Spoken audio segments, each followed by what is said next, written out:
Everyone, good morning, welcome back to my channel. শুভ শারদীয়ার প্রীতি শুভেচ্ছা ও ভালোবাসা জানিয়ে আজকের ব্লগটা শুরু করছি। আজ হচ্ছে শুভ সপ্তমী। তোমাদের সবাইকেই জানাই অনেক অনেক ভালোবাসা, অভিনন্দন। পুজোর দিনগুলো তোমরা খুব ভালোভাবে কাটাও, ঠিক আছে? আমি তো এইভাবেই কাটাচ্ছি, ঘরে বসে, কিছু করার নেই। যাই হোক, আজকে আর কি রান্নার দায়িত্ব সব আমার। আবার গান বাজিয়ে দিচ্ছি। যাই হোক, তো আজকে রান্নার সব দায়িত্ব আমার। আসলে বাড়িতে একটু ভালো কিছু রান্না হলে তখন মা বলে যে তুই কর। তো আজকে আমার পছন্দের জিনিস রান্না হচ্ছে, এমনকি এই রান্নাটা আমি বেশ ভালোই করতে পারি, যেটা ফ্রাইড রাইস আর আলুর দম। পনিরও বেশ ভালোই পারি, বলবো না যে মানে কমা, কিন্তু না, ভালোই পারি, ঠিক আছে? তো মা বললো যে তুই কর, তো ওই জন্যই আমি বললাম ঠিক আছে চলো সব কিছু গুছিয়ে দাও, আমি করে নিচ্ছি। তো মা বৌদি দুজনা মিলে গুছিয়ে দিয়েছে নিরামিষের মধ্যে ফ্রাইড রাইস আর আলুর দম, এই আর কি মেনু। তো এখন ড্রেসটা চেঞ্জ করতে আসলাম, যেহেতু রান্না করব, তো ওই জন্যই। তো ড্রেস চেঞ্জ করে এখন যাব, গিয়ে রান্না বান্না করব। আকাশটা আজকে বেশ সুন্দর, এ দেখো কত সুন্দর সকাল থেকে। তাই যে এখানে মা গুছিয়ে দিল, মা আর বৌদি দুজন মিলে। তো এখানে বসিয়ে দিয়েছি, এদিকে আলু সিদ্ধ হচ্ছে। আলু কিছুটা বয়েল হয়েছে, ঠিক আছে? তো আমার মনে হলো যে অল্প হয়ে যাবে, তো ওই জন্য আমি বললাম যে আরো কয়েকটা আলু দিয়ে দাও সিদ্ধ করতে। তো আলু সিদ্ধ, আর এখানে ভাতের জন্য জলটা গরম হচ্ছে। এদিকে মশলা করব, সবকিছু দিয়ে দিয়েছি, কাজু টাজু সব এর মধ্যে আছে। এটা পেস্ট বানিয়ে নেব। আদা, তারপরে তোমার টমেটো, কাঁচা লঙ্কা লাল লাল দেখে দিয়েছি, আর কাজু বাদাম। আর গতকালকে যে একটু বিনস আনবো, তারপরে কিশমিশ একটু লাগতো, পোস্ত আনবো, তারপরে চাল মগজ আনবো, ভুলেই গেছি এগুলো।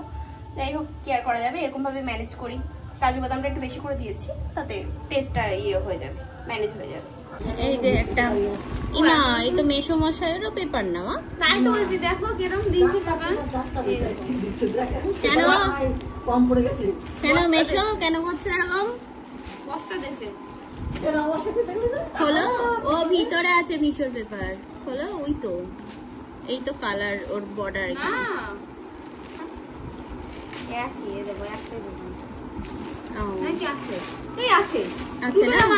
দুটো একসাথে এসছে তাই মনে হয়, ওই জন্য ওই কুর্তি গুলো এসছে। হ্যাঁ, ভাল লাগলো নদীর ধার।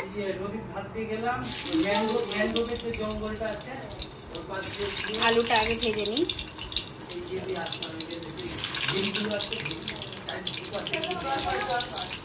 তাই যে এখন মশলা কষানো হচ্ছে, হয়ে গেছে, আর একটু কষাবো, তেলটা ছেড়ে দেবে, তারপরে তাই করবো আলু দিয়ে। বাইক চালাই, হ্যাঁ চালাই। এই যে এখন খেতে বসলাম আমি আর মা, ঠিক আছে? এখানে মা বসেছে, আর হয়ে গেছে, সবার হয়ে গেছে খাওয়া, পুরো হয়ে গেছে খাওয়া। আলুর দম গ্রেভি কম হয়ে গেছে না না। তাই যে আমি একটা আনার ছিল ঘরে, ছাড়িয়ে নিলাম বেদানাটাকে। হ্যাঁ, তো কি সুন্দর দেখতে লাগছে, একদম লাল লাল। এতটা বেদানা এখন খাবো, গায়ে অনেক রক্ত হবে। তাই যে এখন একটু রেডি হলাম, বেরোচ্ছি, ঠিক আছে? এই দেখো, এটা এসছে আজকে মিশোর থেকে, খুব ভালো, অনেকটাই ঢিলা ঢালা, আর বেশ সুন্দর ফিটিংস হয়েছে। 150 টাকা করে পেয়েছি এই শর্ট কুর্তিগুলো। আমি নিয়েছি হচ্ছে তোমার এরকম প্যান্টের সাথে পরার জন্য। সেদিন হাটে গিয়ে খুঁজেছিলাম কিন্তু পাইনি, যার কারণে আমি অনলাইনে দেখলাম, তো অনলাইনে পেয়েছি বলে নিয়ে নিলাম দুটো। আর 150 করে, বেশ কম দামেও, একদম সুতির পুরো, তো ভালোই হলো। তো আজকে পরে নিলাম, আর এরকম ভাবেই যাচ্ছি, বেশি সাজগোজ কিছু করিনি।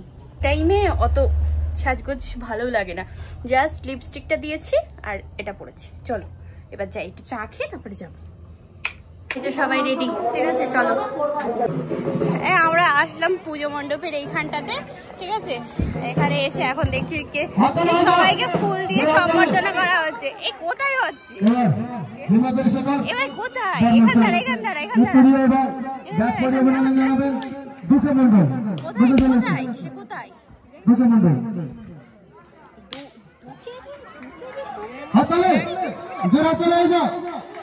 আচ্ছা, ওইখানে। ও, আমরা এখন যাচ্ছি আবাদমোহনপুরে ঠাকুর দেখতে। এরা এখান থেকে নাচা শুরু করে দিয়েছে, নাচা নাচা,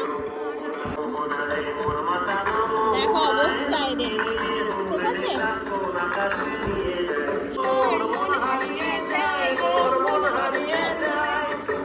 আমাদের ওই বাড়ির সামনে ক্লাবে এখনো পর্যন্ত কিছু শুরু হয়নি, তো ওই জন্য নদীর ধারে আসলাম। এখানে অনুষ্ঠান শুরু হয়ে গেছে অলরেডি।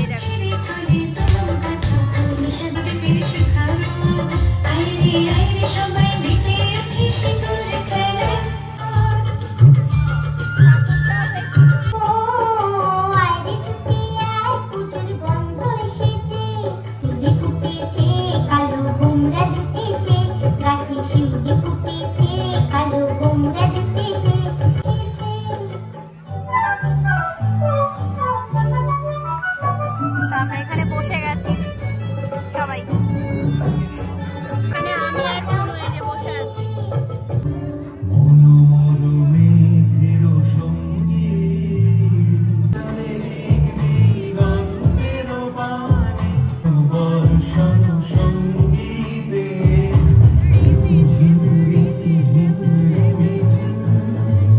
চলো আমরা এখন নদীর ধার থেকে একটু ঘুরে আসি।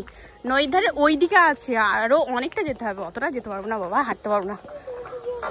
আমি নদীর ধারে নিয়ে আসলাম সবাইকে একটু ঘোরাতে, তো নদীর ধারে এসে দেখছি যে ভাটা হচ্ছে, জল একদম নিচে। ওড়াচ্ছ ওড়না? ওরাও ওড়না, ওড়না ওরাও। চাঁদটা এত সুন্দর লাগছে, কিন্তু এখানে আসছে না, দুঃখের বিষয় এটাই।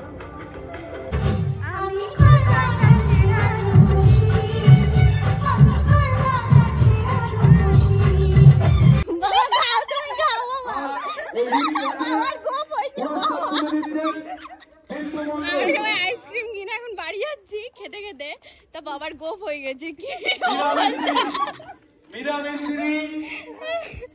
ওরে বাবা রে, তুমি যদি মাইকের আওয়াজ শুনতে পাও আমরা চলে এসেছি আমাদের পাড়ার পুজোতে চলে এসেছি। এবার অনুষ্ঠান শুরু হয়েছে, ঠিক আছে চলো। অনেকক্ষণ ধরে অপেক্ষা করছিলাম অনুষ্ঠান কখন শুরু হবে, ফাইনালি হলো। হ্যাঁ হ্যাঁ, আমরা ওদিক দিয়ে ঘুরে আসতে পারলাম। এই আদেও নাচ হচ্ছে তো, এই প্রত্যেকবার মেয়ে সেজে নাচে, প্রত্যেকবার মেয়ে সেজেই নাচবে। দেখ দেখ দেখ, মেয়েদের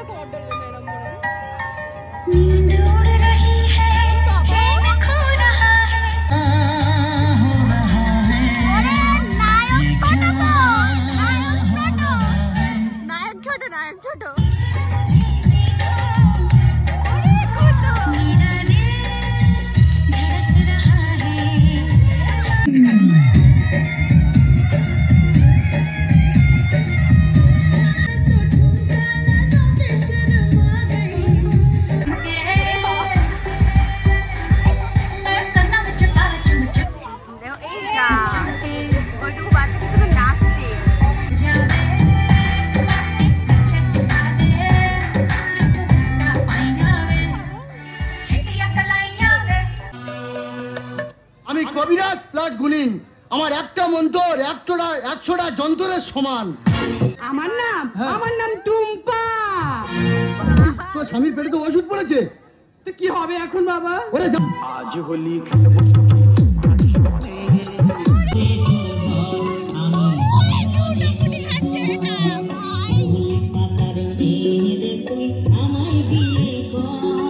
বলে দিতে হবে। আচ্ছা হোক। উপস্থিত দর্শক মন্ডলী, উপস্থিত দর্শক মন্ডলী, আমি যা ভুল করেছি এমন ভুল করব না, আমি ওকে ছাড়া পারবো না। এই যে বাড়ি এসে এখন একটু চা বসালাম। বাবা ওই বক্সের এতে না মানে কানটান একদম ইয়ে হয়ে গেছে। যাই হোক ওখানে হ্যাঁ নাচা গানা দেখছিলাম, ঠিক আছে বেশ ভালো লাগছিল। আর এখানে সবাই মা বললো যে তাহলে খেয়ে না করে, তো সবাই বসে পড়েছে। আমি মা একটু পরে খাচ্ছি, আমি বললাম যে আমি আগে একটু চা খাবো তারপরে আর কি। তো চলো একটু চা খেয়ে মাথাটা ছাড়িয়ে নিই তারপরে। তা আমি এই যে খাওয়া দাওয়া শেষ করে আর কি আসলাম। অবস্থা দেখো ঘেমে নেই একাকার, এত গরম পড়েছে, তো কিছু আর বলার নেই। যাই হোক তবে এই শর্ট কুর্তিটা অনেকটাই সুন্দর, একদম সুতির, তো মানে পরে ঘুরলাম তা কোনো কষ্ট হলো না, এটাই আর কি দেখলাম। খুব সুন্দর বেশ। এর অনেকগুলো কালার অপশন আছে আর প্রিন্টও বেশ আলাদা আলাদা আছে, ভাল লাগলো। আর এরকম পম্পম দেওয়া হাতে কত সুন্দর, ভাল লেগেছে আমার বেশ ইয়েটা, শর্ট কুর্তিটা। তো লিংক দিয়ে দেবো, ঠিক আছে, নিলে নিও। আর এর অনেকগুলো কালার আছে আর অনেক সাইজ আছে ভাই, XXL-এরও উপরে সাইজ আছে। আমার থেকেও মোটারা পরতে পারবে, এমনকি রোগারাও করতে পারবে, এরাম এরাম। তাই এই যে এখানে এখন কার্লি হেয়ার করার জন্য এইসব করা হচ্ছে, ঠিক আছে। যেটা ক্রিম্পিং মেশিন আছে আমার, ওটাতে সেটিং স্প্রে না ইয়ে করলে না ও ক্রিম্পিং বেশিক্ষণ থাকে না। তো এবার অষ্টমীর অঞ্জলি দিতে যাবে সকালে, তাই চুল কোকড়ানো করবে। বাজে এখন কটা? হ্যাঁ সেই আমি গত বছর বাজে কটা? আগের বছর কটা বাজে ভাই, অনেক বাজে, অনেক। না ধরো কটা বাজে? বেশি না, 12:39। ঠিক আছে না? তাই এখন সামনের থেকে কটা কটা করা হয়েছে আর এই যে চলছে কাজ, চলছে পার্লারে কাজ চলছে। ও এখন গিয়ে শোবে আর ওর বর আতঙ্কে ওরে দেখে দৌড় দেবে। ভাই কোথায় কোথায় গেছি বলবে, আমি পুজো মণ্ডপে চলে এসেছি, আমার বাড়িতে একটা নাইজেরিয়ান এসছে। এইটার বাবা এই খতম করলাম। আমি এখন কটায় শুরু করেছিলাম? হ্যাঁ 12:30 না 12:30 তার আগে, তাই এখন শেষ হলো। আর ওই লাস্টে একটুখানি বেঁচে আছে, আমি বললাম আর পারছি না, তুমি করো, আমার কোমর ব্যথা ইয়ে হয়ে গেছে বাবারে। লুকটা তো দেখ, আফ্রিকা ছেড়ে লোকজন নেদারল্যান্ডে দেখি ঝোলা ওগুলো সামনে। হ্যাঁ সব কটা হয়নি। এগুলো তো খুব সুন্দর কাল হয়, চুল তোমার স্টে করে অনেকক্ষণ। আর এটার উপরে যদি তোমার ওই ইয়ে ক্রিম্পিং মেশিনটা বা স্ট্রেটনার দিয়ে একটু হিট দেওয়া যায়, হেভি হয়। আর সেটিং স্প্রে দিলে ও পুরো একদম মনে হয় না কার্ল করা। তা একটুখানি হ্যাঁ ভূতের মতো তুই হাসছিস কেন, কিরম বল, এটা এখানে হাসছে। যাই হোক বাবা, হাঁপিয়ে গেছি এইসব। আচ্ছা কি হয়েছে তোদের? ভাল লাগছে? হ্যাঁ খুব সুন্দর লাগছে। বাহ বাহ বাবা বাহ, মরে এসছে, মরো।